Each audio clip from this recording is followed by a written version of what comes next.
ഓം നമോ ഭഗവതേ വാസുദേവായ. ഇന്ന് നമ്മൾ കാണാൻ പോകുന്നത് വിഷ്ണു സഹസ്രനാമത്തിലെ 76-ാമത്തെ ശ്ലോകമാണ്. ഈ ശ്ലോകത്തിൽ ഭഗവാന്റെ 708-ാമത്തെ നാമം മുതൽ 716-ാമത്തെ നാമം വരെയുള്ള വിശദീകരണമാണ് പറയുന്നത്. ഭൂതാവാസോ വാസുദേവ സർവാസു നിലയോ നലക ദർപ്പക ദർപ്പദോ ദൃപ്തോ ധുർധരോധപരാജിതക. ഈ ശ്ലോകത്തിലെ നാമങ്ങൾ ഭൂതാവാസ, വാസുദേവ, സർവാസു നിലയ, അനല, ദർപ്പക, ദർപ്പദ, ദൃപ്ത, ദുർധരോ, അപരാജിത എന്നിങ്ങനെ 9 നാമങ്ങളാണ്. ഇതിൽ ആദ്യത്തെ നാമമാണ് ഭൂതാവാസ. ഭൂതങ്ങൾ എന്നാൽ സൃഷ്ടികൾ എന്ന അർത്ഥം. വാസ എന്നാൽ വസിക്കുന്നു എന്നർത്ഥം. അപ്പോൾ ഭഗവാൻ എല്ലാ സൃഷ്ടികളിലും വസിക്കുന്നതിനാൽ ഭഗവാന് ഭൂതാവാസ എന്ന നാമധേയം. അതായത് പഞ്ചഭൂതങ്ങളാൽ ഉണ്ടാകുന്ന ഓരോ സൃഷ്ടിയിലും ഭഗവാന്റെ ഒരു അംശം ഉണ്ടാവുക തന്നെ ചെയ്യും. അത് തന്നെയാണ് ഭഗവത്ഗീതയിലും പറയുന്നത്. അതായത് ഞാൻ എല്ലാ സൃഷ്ടിയുടെയും സാരമായി മാറുന്നു. ഈ ഒരു വിവരണത്തിന് ഭഗവാന് വേറൊരു പേരും സാമ്യമുണ്ട്. അതാണ് ഭൂതയോനി എന്ന്. അപ്പോൾ ഭഗവാന് ഭൂതാവാസ എന്ന നാമധേയം. അടുത്ത നാമധേയം വാസുദേവ എന്നാണ്. അതായത് ഏതൊരു വസുവിലും, അതായത് ഭൂമിക്ക് വേറൊരു നാമമാണ് വാസു എന്നത്. അപ്പോൾ ആ ഒരു ഭൂമിയെ സംരക്ഷിക്കുകയും അതിന് ദേവനായി ഭവിക്കുകയും ചെയ്യുന്ന ഭഗവാന് വാസുദേവ എന്ന നാമധേയം. അത് മാത്രവുമല്ല, ഭഗവാൻ തന്നെ ഭഗവത്ഗീതയിൽ പറയുന്നു, ഈ പ്രപഞ്ചത്തിന്റെ മുഴുവൻ തേജസ്സും എങ്ങനെയാണോ സൂര്യന്റെ കിരണങ്ങൾ കൊണ്ട് പ്രകാശിക്കുന്നത്, അതുപോലെ തന്നെ എൻ്റെ തേജസ്സും കൊണ്ടാണ് ഈ മുഴുവൻ പ്രപഞ്ചവും അങ്ങനെ പരിപോഷിച്ച് നിൽക്കുന്നത്. അതിനാൽ ഭഗവാന് വാസുദേവ എന്ന നാമധേയം. അടുത്ത നാമധേയം സർവാസു നിലയ എന്നാണ്. സർവാസു, സർവ വാസു, അതായത് എല്ലാം എന്നർത്ഥം സർവ. വാസു എന്നാൽ ആ ഒരു പ്രപഞ്ചത്തിലെ എല്ലാ വസ്തുക്കളും, സൃഷ്ടിച്ച എല്ലാ കാര്യത്തിനും വാസു എന്ന അർത്ഥം. നിലയ എന്നാൽ ആ ഒരു സൃഷ്ടിച്ച വസ്തുക്കൾക്കെല്ലാം സ്ഥാനമായി നിൽക്കുന്നത് സാക്ഷാൽ ഭഗവാൻ വിഷ്ണുവാണ്. അതിനാൽ ഭഗവാന് സർവാസു നിലയ എന്ന നാമധേയം. എല്ലാ ജീവജാലങ്ങളുടെയും ശക്തി എന്ന് പറയുന്നത് സാക്ഷാൽ ഭഗവാൻ മഹാവിഷ്ണുവാണ്.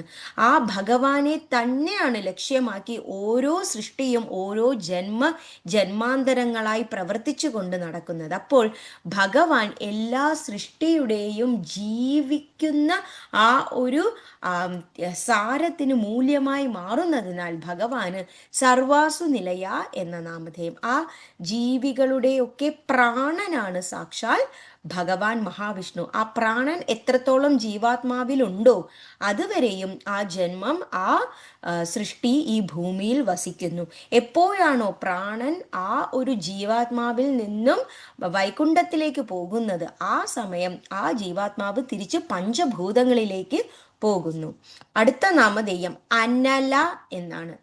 ഒരിക്കലും നശിക്കാത്ത, ഒരിക്കലും തീരാത്ത, ഒരിക്കലും പരിധിയില്ലാത്ത ധനത്തെയും ശക്തിയെയും തേജസ്സിനെയും അനല എന്ന് പറയുന്നു. അതിനെല്ലാം ഒരു ഉടമയായി തീരുന്ന ഭഗവാന് അങ്ങനെ അനല എന്ന നാമധേയം. അതായത് ഭഗവാന്റെ മഹാത്മ്യമായിക്കോട്ടെ, ഭഗവാൻ എത്തുവേണ്ടിയ സ്ഥലമായിക്കോട്ടെ, ഏതൊരു ദൈവികമായ തേജസ് ആയിക്കോട്ടെ, ഒരിക്കലും ഒരു അവസാനമില്ലാത്തതിനാൽ ഇത് തന്നെ ഭഗവാൻ ഭഗവത്ഗീതയിൽ അർജുനനോട് പറയുന്നു. ഉള്ള എല്ലാ ദിവ്യമായ തേജസ്സിലും ഒരിക്കലും ഒരു അന്തമില്ലാതെ ഇരിക്കുന്നതിനാൽ എനിക്ക് അനല എന്ന നാമധേയം. അടുത്ത നാമധേയം ദർപ്പഹ എന്നാണ്. ദർപ്പഹ എന്നാൽ ഒരു നാശത്തിന് കാരണക്കാരൻ എന്നാണ് അതിനർത്ഥം. അതായത് ഓരോ മനുഷ്യന്റെയും മനസ്സിനുള്ളിൽ ആ ഒരു പ്രൗഢത്വം, അതായത് താൻ എന്ന ആ ഒരു ചിന്ത, ആ ഒരു വിചാരത്തെ ഇല്ലാതാക്കുവാൻ സാക്ഷാൽ മഹാവിഷ്ണുവിന് മാത്രമേ സാധിക്കുകയുള്ളൂ. അങ്ങനെ തന്നെയാണ് ദേവന്മാരുടെ ദേവനായ ഇന്ദ്രന്റെ ആ ഒരു ഗർവത്തെയും, അതുപോലെ ആ ഒരു കൃഷ്ണാവതാരം എന്ന സമയത്ത് ആ യമുനാ തീരത്ത് ആ ഒരു സ്ഥലത്ത് താൻ തന്നെയാണ് അധിപൻ എന്ന ആ ഒരു അഹങ്കാരത്തെയും ഇല്ലാതാക്കിയത് സാക്ഷാൽ മഹാവിഷ്ണുവാണ്. അതിനാൽ ഭഗവാന് ദർപ്പഹ എന്ന നാമധേയം. അടുത്ത നാമധേയം ദർപ്പദ എന്നാണ്. അതായത് ധർമ്മത്തിന്, സത്യത്തിന് നേരിൽ ആരൊക്കെയാണോ നിൽക്കുന്നത് അവർക്ക് സ്വന്തമായി ഒരു ഗർവം ഉണ്ടാവുന്നത് വളരെ ശരിയാണെന്ന് കാണിക്കുന്നതാണ് സാക്ഷാൽ മഹാവിഷ്ണു. അതായത് ആരൊക്കെയാണോ ഭഗവാന്റെ ആ ഒരു ശരിയായ പാതയിലൂടെ പോകുന്നത് അവർ എപ്പോഴും വളരെ സന്തോഷത്തോടെ, വളരെ ഗാംഭീര്യത്തോടെ ഇരിക്കുക എന്നത് ഭഗവാന്റെ അനുഗ്രഹമാണ്. ആ ഒരു ഗാംഭീര്യത്തെ സ്ഥിരമായി ഭഗവാൻ അവർക്ക് നൽകുകയും ചെയ്യുന്നു. അപ്പോൾ ഓരോ ഭക്തനും താൻ ഭഗവാന്റെ അടുത്ത് എല്ലാവിധ നന്മകൾക്കും ഉടമയായി തീരുക എന്ന ഗർവം എപ്പോഴും ഉണ്ടാവേണ്ടതാണ്. അത് സാത്വിക ഗുണത്തിന്റെ ഒരു അംശം തന്നെയാണ്. അതിനാൽ ഭഗവാൻ ആ ഒരു ദർപ്പദ എന്ന നാമം കിട്ടി. അടുത്ത നാമധേയം ദൃപ്ത എന്നാണ്. ദൃപ്ത എന്നാൽ ഭഗവാനാകുന്ന ആ ഒരു സത് ചിത് ആനന്ദ എന്ന് പറയപ്പെടുന്ന ആ ഒരു പരമാനന്ദത്തെ അനുഭവിക്കുന്ന, ആസ്വദിക്കുന്ന ആ ഒരു മനസ്സ് ഭഗവാന് മാത്രമായിട്ടുള്ളതാണ്. ആ ഒരു സാത്വിക ഗുണമായിക്കോട്ടെ, നന്മ ചെയ്യുന്ന മനസ്സായിക്കോട്ടെ, പരമാനന്ദത്തെ മറ്റുള്ളവർക്ക് ദാനം ചെയ്യുന്നതായിക്കോട്ടെ, എല്ലാം സാക്ഷാൽ മഹാവിഷ്ണുവിന് മാത്രം സാധിക്കുന്നതാണ്. അതിനാൽ ഭഗവാന് തൃപ്ത എന്ന നാമധേയം. അടുത്ത നാമധേയം ദുർധര എന്നാണ്.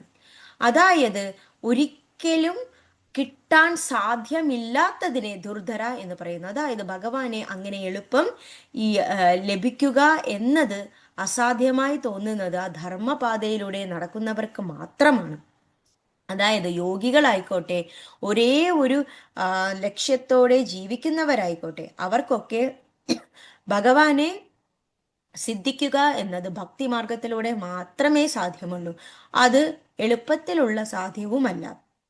പരമഭക്തി ഉള്ളവർക്ക് മാത്രമേ ഭഗവാനെ അടയുവാൻ സാധ്യമുള്ളൂ. അതിന് നമുക്കൊരു ലക്ഷ്യം വേണം. അപ്പോൾ അത് തന്നെയാണ് ഭഗവത്ഗീതയിലും പറയുന്നത്. അതായത് ഏറ്റവും കൂടുതൽ മനസ്സിന് സമാധാനമില്ലാത്തവർക്ക് അവരുടെ ലക്ഷ്യത്തിൽ എത്തുവാൻ അവരെ സഹായിക്കുന്ന ഭക്തിമാർഗമാണ്. അതിലൂടെ ഭഗവാനെ കഷ്ടപ്പെട്ട് ലഭിക്കുക എന്ന ഒരു പാതയിലൂടെ സഞ്ചരിക്കുമ്പോൾ അവർക്ക് മുക്തിയും മോക്ഷവും ഭഗവാൻ അനുഗ്രഹിക്കുന്നു. അതിനാൽ ഭഗവാന് ദുർധര എന്ന നാമധേയം. ഈ ശ്ലോകത്തിലെ അവസാനത്തെ നാമമാണ് അപരാജിത എന്നത്. ജിത എന്നാൽ ആർക്കും തോൽപ്പിക്കുവാൻ സാധിക്കാത്ത ഒരു ശക്തിയെ ജിത എന്ന് പറയുന്നു. പര എന്ന മറ്റുള്ളത് എന്നർത്ഥം. അപരാജിത എന്നാൽ ഒരിക്കലും ആർക്കും നശിപ്പിക്കുവാനോ ഒരിക്കലും ആർക്കും തോൽപ്പിക്കുവാനോ ആ തേജസ്സിനെ ഇല്ലാതാക്കുവാനോ സാധിക്കാത്ത ഒരു ശക്തിയെ അപരാജിത എന്ന് പറയുന്നു.